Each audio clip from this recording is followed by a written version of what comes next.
Inwoners van Pretoria Wes het nou toegang tot 'n behoorlike kliniek.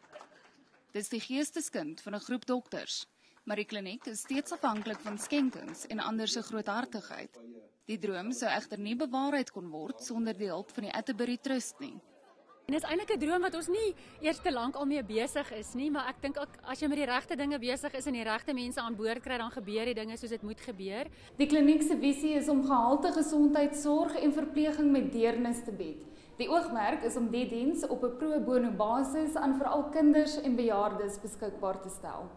Pasiënte ontvang 'n gratis diens, maar moet verwys word deur een van die maatskaplike organisasies wat betrokke is.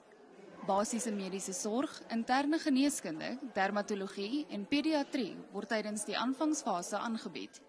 Vir die gemeenskap en veral ma's gee die kliniek nuwe hoop. Ek het 3 kinders, so dis vir my eintlik baie makliker as hulle 'n griep het en dan weet ek kan hiertoe kom vir beter hulp.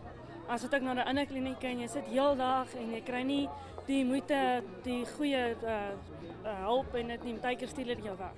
Die trustees sê dis hulle droom om soortgelyke klinieke landwyd op die been te bring. Karen Labeskagni, Eunice, Pretoria.